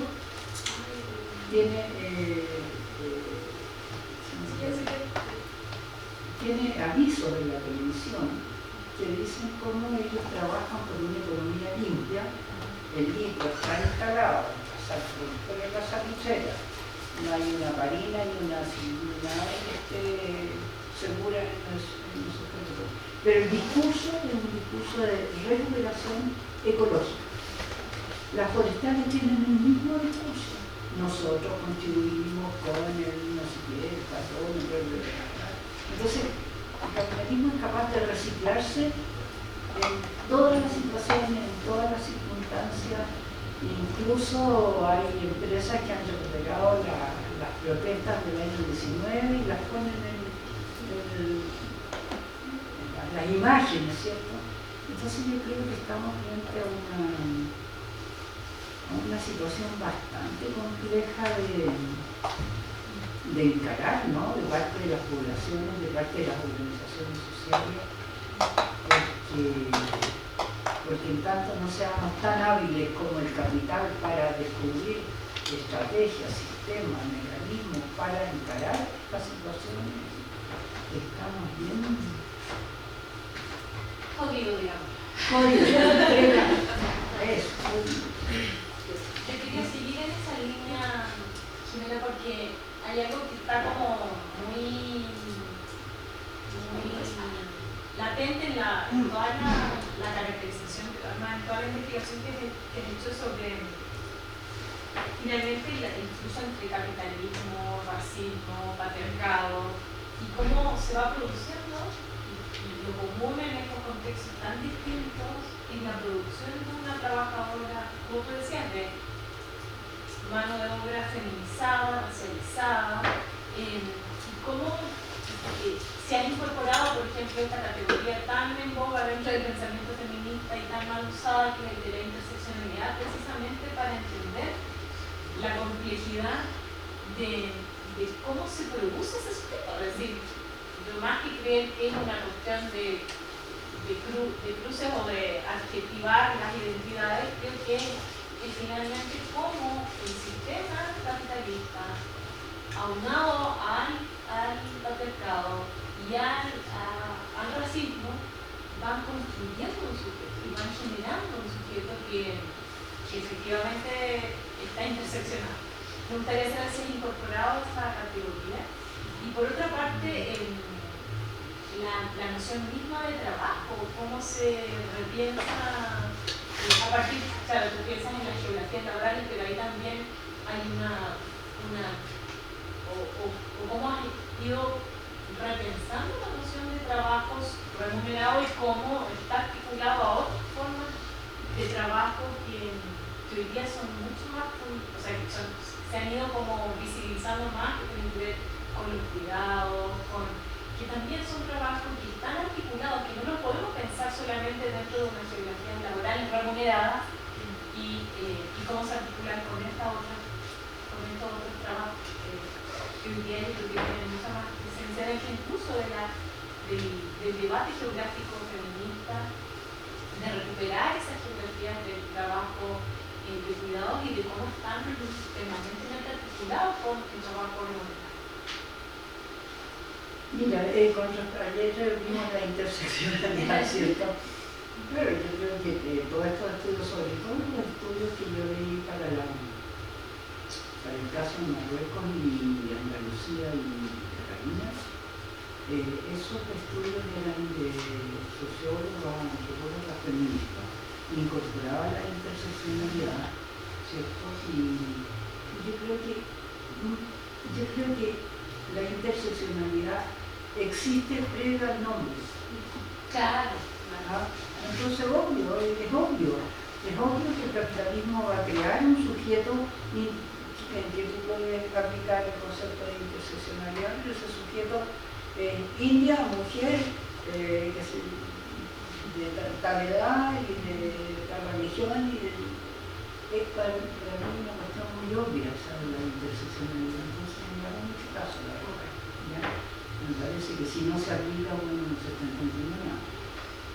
Lo otro, los cambios en el trabajo. Los cambios en el trabajo lo han hecho los estudios, los cambios en el trabajo, modificaciones del concepto de trabajo. Esto de que se siente que el trabajo dignifica la comunidad, pero es más un territorio de la sociología. Y hay cantidades, por ejemplo, sociólogos como Richard Sennett, norteamericano, que escribió, bueno, escribió una cantidad de libros, ¿no? Pero escribió un libro muy bueno, El trabajo se evalúa. Autores como Robert Castel en Francia, La metamorfosis de la gestión social, que es donde él acuña el concepto de sociedad salarial y cómo la sociedad salarial se destruye porque el concepto de salario cambió. Sí. Y hay una devaluación del salario. Y hoy día el salario no es tiempo de trabajo completo, no es tiempo a lo largo de toda una vida, y que tú entras al lugar de trabajo y pudieras en ese lugar de trabajo, eso lo trata muy bien sino que es un trabajo parcial y además todo esto ha creado netos de las poblaciones jóvenes que no es necesario trabajar toda la vida en un lugar. Hay muchos, los jóvenes buscan cambiar de trabajo porque este trabajo tiene mejor salario, tiene otras ventajas, entonces ya no existe la idea de la comunidad obrera en una fábrica o en un servicio que estás toda la vida, tienes compañía, sino que es mejor desplazarse para conseguir otras prebendas, para tener otras experiencias. El ethos del trabajo también se ha modificado. Ahora, yo creo que toda esa producción sobre los estudios del trabajo se han hecho más en el campo sociológico que en otras disciplinas. Por eso que yo decía que nosotros, para comprender los fenómenos contemporáneos, no solo basta con traspasar las fronteras nacionales, sino que tenemos que traspasar las fronteras disciplinarias, porque si no, no entendemos. No entendemos. Igual cuando este autor de Camargo habla de cómo el capital ha aprovechado de la reciprocidad que existe en el mundo indígena, de las prácticas culturales indígenas, para servirse de esas prácticas en función de lograr mayor mano de obra barata. Bueno, la antropología es clave, ¿no? Porque si no, no entendemos.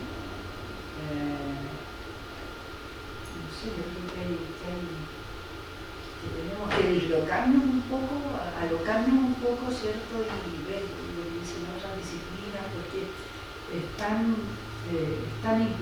son tan significativos los cambios para la reproducción de la sociedad que bueno, uno puede preguntarse, bueno, esto, no tenemos 7,4 millones de mujeres que conforman el trabajo migrante registrado en el mundo. ¿Qué pasa con todos los hijos de esas mujeres?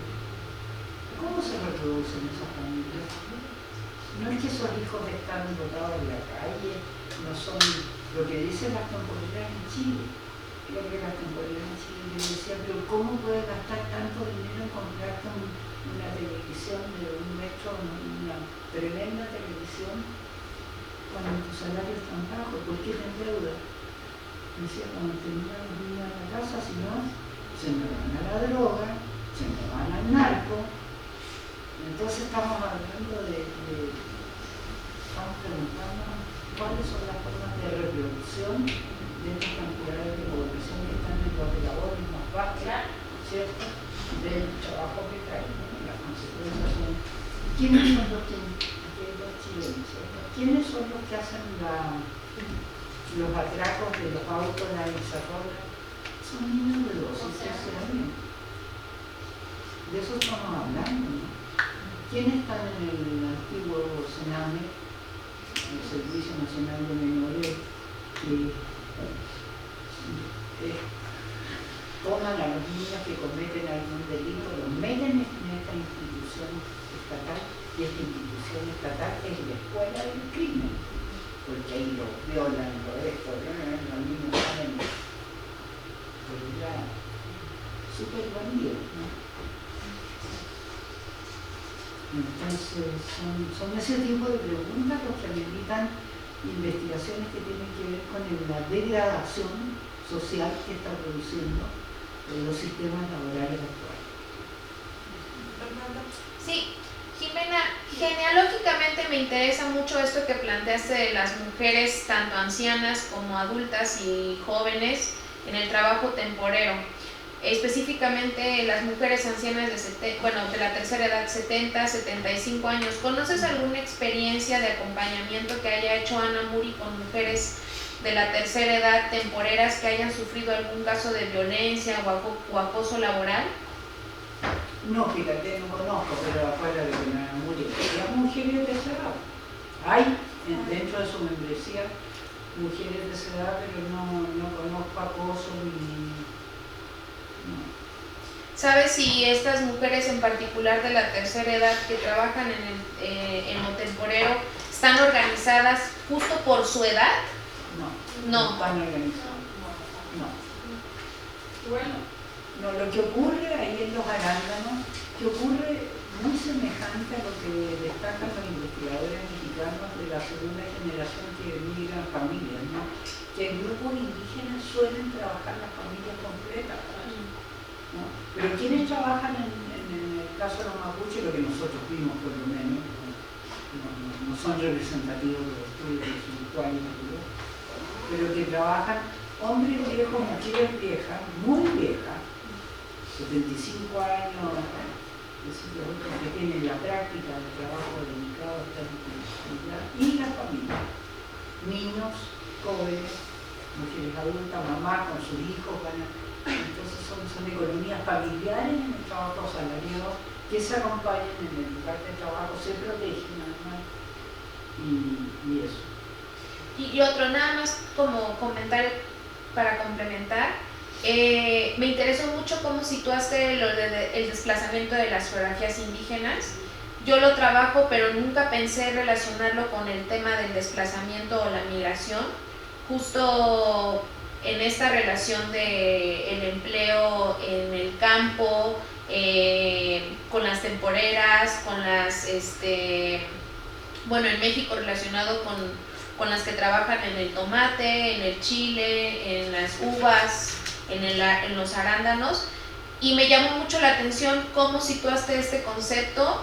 Me queda de tarea retomarlo y relacionarlo con otra problemática más allá de algo geográficamente indígena estático, porque así lo había relacionado yo, o sea, como algo estático, pero ahorita que tú mencionas esto, se me vino a la mente estas personas que están cambiando sus geografías cotidianamente por el desplazamiento en los empleos temporales.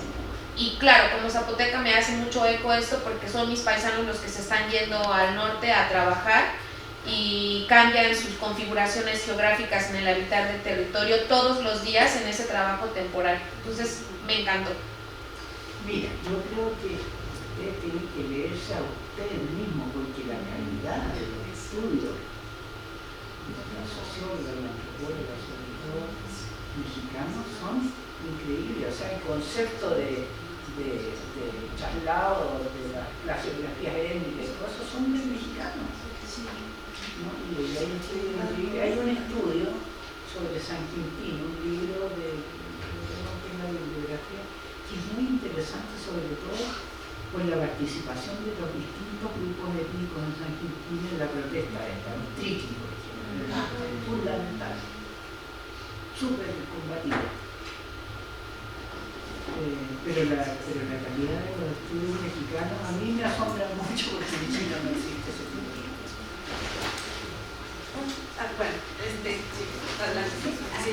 Me gustaría mucho cómo retomar lo que pone sobre la mesa de la compañera sobre el arraigo, cómo las condiciones que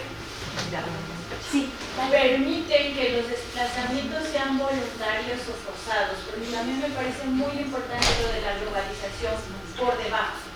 Que el hecho de los desplazamientos sean a partir de la voluntad, el gusto y el interés, no a partir de condiciones que te origuen a hacerlo desde el dolor, desde la precariedad, y creo que justo junto con eso va algo muy importante que tocas, que es la dignificación de los empleos. Y la trampa que hay con la movilidad social. De repente, cuando describías la movilidad social va hacia una misma jerarquía de explotación, ¿no? Cuando más bien sería como incluso benéfico a nivel colectivo que esa movilidad fuera quizás enfocada hacia disminución de los tiempos, hacia una mejor paga, porque creo que también hay esta mentalidad que ha insertado como el neoliberalismo y el capitalismo de una excesiva producción y de medir a los seres humanos a partir de su producción, es lo que nos está permitiendo jerarquizar estas labores, ¿no? Y de repente en ciertos sectores no hay espacio para el ocio, para el recreo, o sea, se llega a una permisibilidad a jornadas de 12 horas con tal de no caer en esta idea de es que eres un bueno para nada, es que no te esfuerzas, no toda esta cultura de la meritocracia. Entonces, ¿cómo vamos invirtiendo como estos desplazamientos más allá de que existan o no, sino el motivo, ¿no? ¿Cómo vamos poniendo el ojo en dónde está el motivo por el que nos desplazamos? Al final, pues los desplazamientos también son un derecho, ¿no? Ayer que hablábamos sobre este tema de la globalización por debajo y de la transmisión de luchas de un momento a otro, me acordaba yo mucho de una compañera que se llama Marcela, que es de que los que participaron en la toma de Bonafont, que es del grupo de mujeres defensoras del río Metlapanapa de Puebla, y el mes pasado estaba en Francia, en Bonafont, exigiendo y firmando una serie de peticiones para que la corporación directo en su centro pudiera hacerlo, ¿no? También las naves que han ido zapatistas con las mujeres zapatistas a otras Europas. Entonces, cómo la globalización por abajo nos permite vernos reflejados en otros microrelatos, ¿no? Y que justamente eso, que esté como el valor en la intención, y que dejemos de poner a un lado, ¿no?, la jerarquización, que es urgente, ¿no? ¿Por qué estamos prefiriendo estudiar y no estamos yendo al campo?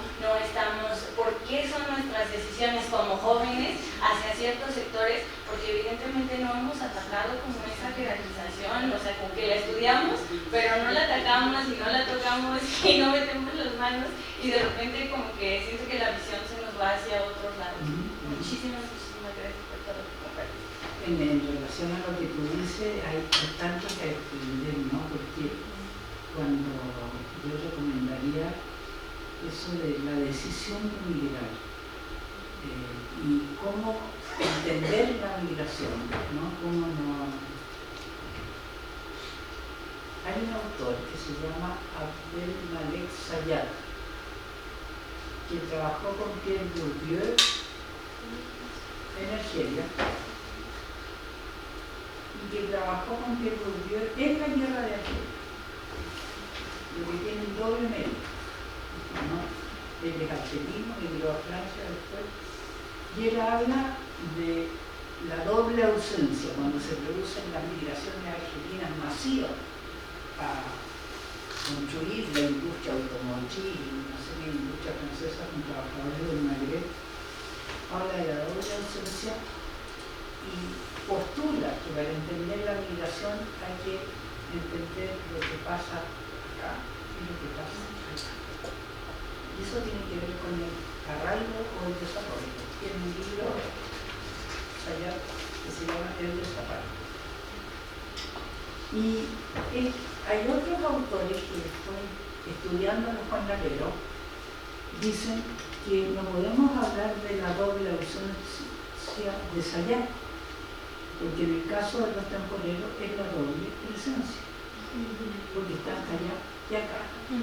Yo recomiendo enormemente, Bourdieu y Sayat para estudiar las migraciones, porque él lo hace desde adentro. Él es argelino, estuvo en la guerra de Argelia, comprendió cómo destruyeron los colonos franceses toda la economía campesina argelina entera.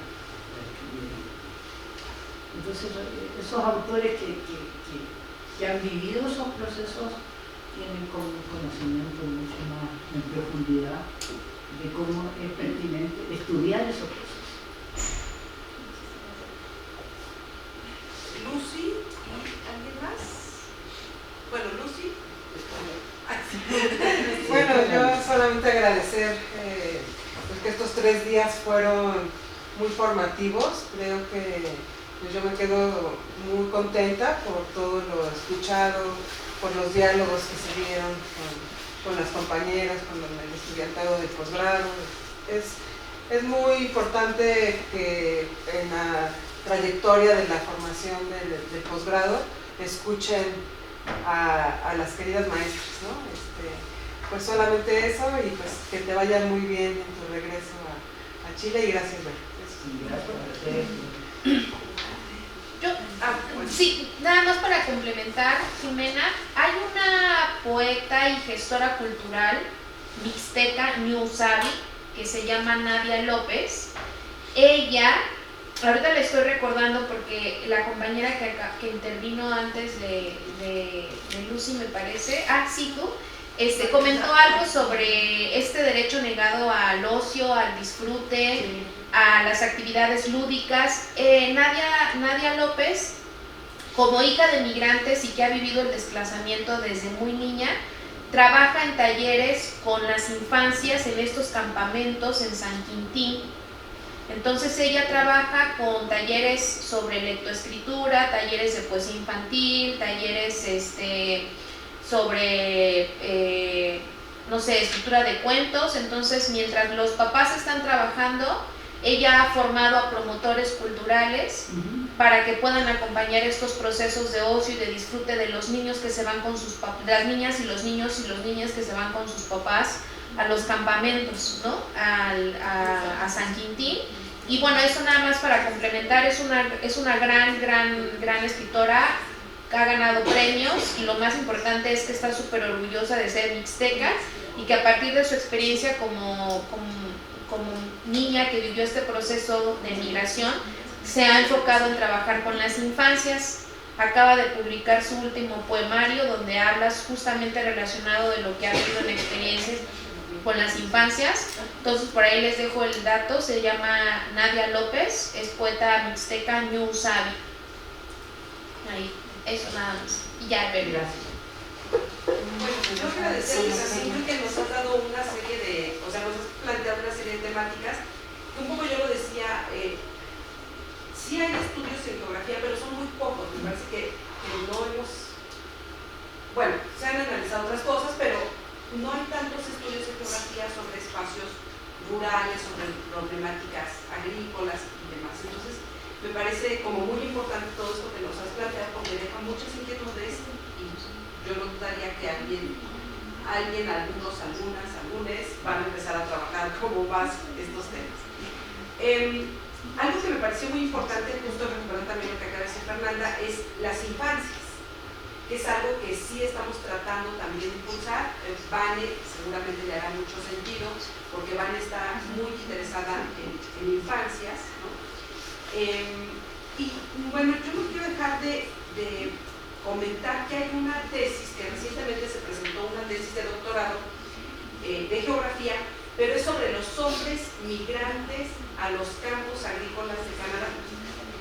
El apellido no me acuerdo, pero el alumno se llama Iván y se acaba de titular, y es muy interesante cómo justo van los hombres un poco en esta misma lógica de contratación en México y lo que viven en Canadá, que se supone que son mejores condiciones de vida, pero cómo están justamente tan controlados. Cuando tú comentabas todo esto de las mujeres no pueden salir, los hombres tampoco pueden salir, y cómo los hombres tienen que vivir en Canadá en campamentos, en donde el campamento está en donde está también el trabajo de agricultura, y no pueden salir, pero también los lleva a cambiar su masculinidad, porque entonces ahora también tienen que, por ejemplo, lavar ropa, alimentarse, ¿no? Cuidarse cuando se enferman. Entonces es una tesis de doctorado muy bonita que se acaba de presentar en el doctorado de geografía sobre estos hombres que están trabajando en Canadá. Entonces nada más. Y no me puedes llamar. Sí, entonces esa es una tesis. Claro, lo programa. El alumno se llama Iván, recién egresado, pero no me recuerdo ahorita el apellido, pero podemos empezar a difundir también en lo feminista. Le pediré a Manel para que lo compartamos ahí, porque es una tesis muy, muy interesante. Y él trabajó mucho, además, con los grupos. ¿Quiénes son los que apoyan a estos hombres que migran? La Iglesia Católica, ¿no?